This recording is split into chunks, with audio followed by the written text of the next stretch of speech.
Tout juste arrivé à Paris, Loïc n'a pas encore tout à fait pris ses marques, mais il peut compter sur la Maison des Camerounais de France et Abdelaziz Moundé, son président. Bienvenue. Merci. Bienvenue.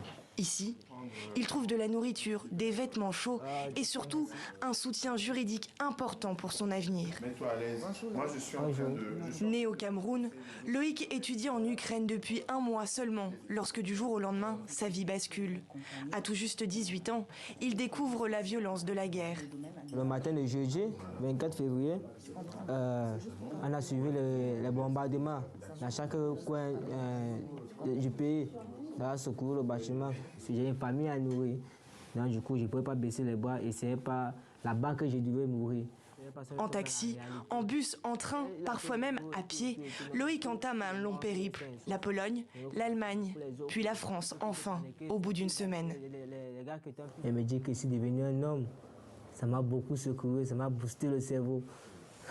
Refoulés des trains et des bus, bloqués aux frontières, les réfugiés africains d'Ukraine sont aussi confrontés à de nombreuses discriminations.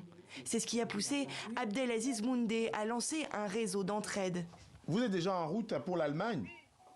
D'accord. Et quel est votre point de chute en Allemagne? Vous allez où exactement en Allemagne? En seulement quelques jours et avec l'aide de nombreux bénévoles, il a réussi à mettre en place un système d'évacuation des réfugiés africains vers plusieurs pays d'Europe. On a donc utilisé le canal du réseau Afrique 6e région pour lancer un appel en interpellant les autorités de l'Union africaine et de l'Union européenne, les ambassadeurs africains en Europe, en France notamment, pour que effectivement un certain nombre de personnes puissent être soulagées après les images virales des actes racistes et xénophobes que vivaient les Africains d'Ukraine à la frontière avec la Pologne. La Maison des Camerounais a déjà permis d'héberger plus de 350 réfugiés. Parmi eux, beaucoup d'étudiants.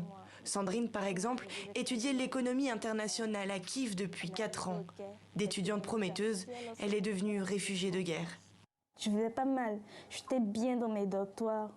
J'étais bien. J'allais à l'université, j'allais à l'école, les cours se passaient très bien. Et tout d'un coup, tout allait changer. C'était tout un monde qu'on laissait derrière nous. Alors qu'un grand rassemblement en soutien à l'Ukraine se tenait ce samedi à Paris, Abdelaziz Moundé et ses bénévoles en ont profité pour sensibiliser l'opinion publique sur le sort des étudiants africains d'Ukraine.